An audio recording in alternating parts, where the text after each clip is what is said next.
Yo, what is up guys? It is Small back again with another Should You Pull video for you guys today.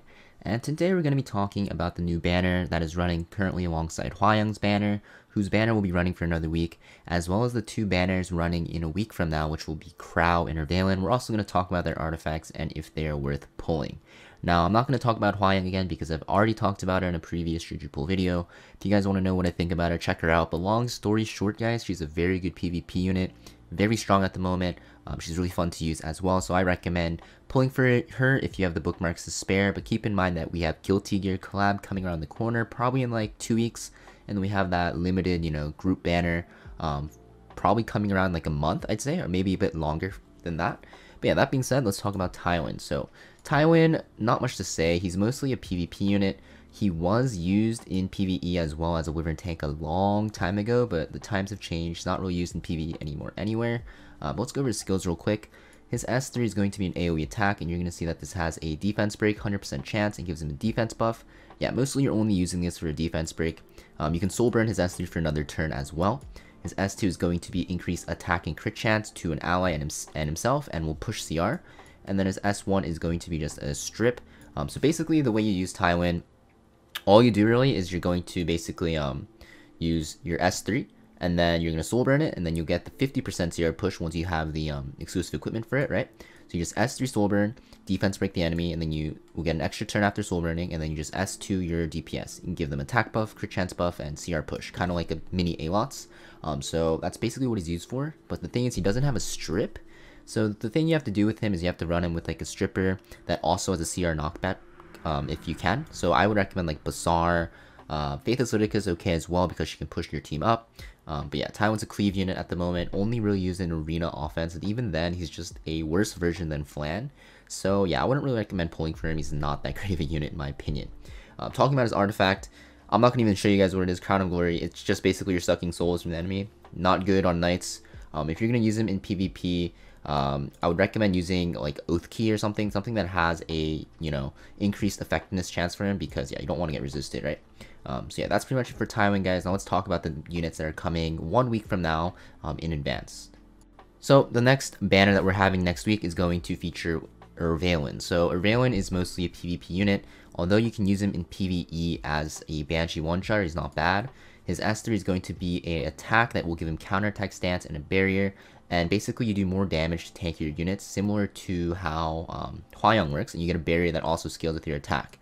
His S2 is going to be an immunity buff for himself, and it's the same thing, you do more damage to units with higher health than you, and also his S1 is a defense break chance. So he's basically a worse Hwayoung in a sense. He's meant to tank bust, but he's so squishy. As you see, he has barely any sustain except a barrier, but the barrier is easily stripped, and also, yeah, he's just super squishy because he's a thief. Hwayoung gets a lot more bulk because she's a warrior class. She can hold better artifacts. She can also even, cycle her barrier every single turn, which makes her a lot better. Ervalen doesn't get the barrier until you S3, while Hwayoung will start with it, so it's a lot different. Hwayoung's just a way better version of Ervalen as a tank buster. But Ervalen is okay as a Banshee one-shotter. I wouldn't recommend pulling for him though, because you can always just get Baiken on the Guilty Gear collab. If you're going to pull for Ervalen, you might as well just wait for Baiken, right? Also, like in PvP, Ervalen's not good enough to warrant pulling for him. He's just not a great unit. He really needs buffs like ASAP. He's pretty trash. I remember when he first came out, people thought he was going to be pretty good, but it turns out he's not that great. Counter-attacking stance is okay, but that's like strippable, right? So it's like really annoying. Unbuffable really screws him over.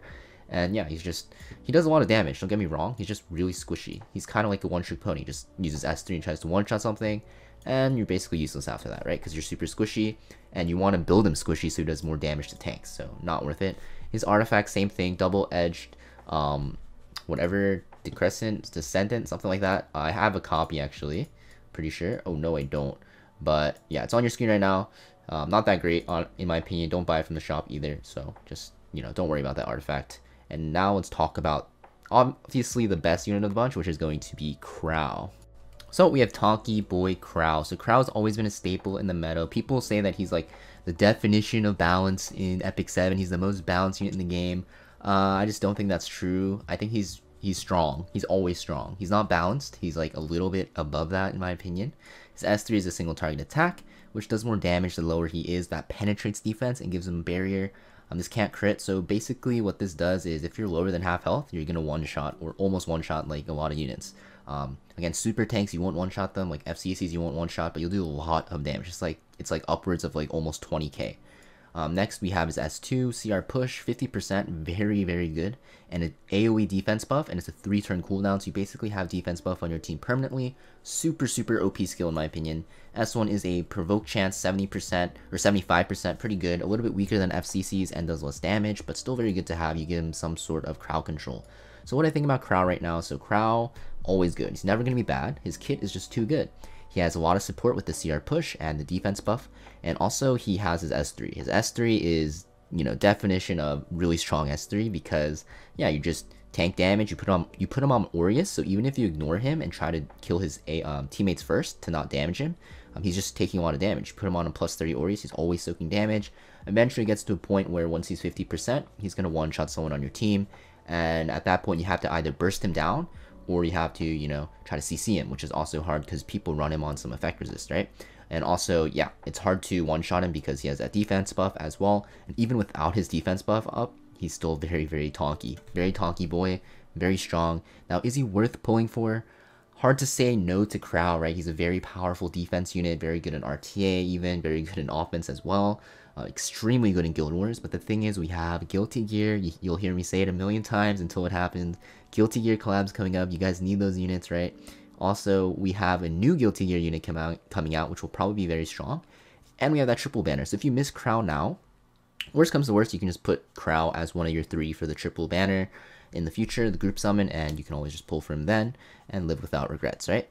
His artifact is going to be one of the best artifacts in the game for knights. It's Holy Sacrifice. Basically, the only thing with Holy Sacrifice is you want it at plus 30. So yeah, I don't recommend pulling for this at all. Maybe buy 1 copy, you know, if you have a lot of powder. But even then, I wouldn't even just buy 1 if you don't have any, because yeah, Holy Sacrifice is an artifact you need to plus 30. It's really good on units like Charlotte, even on Crow himself for Guild Wars.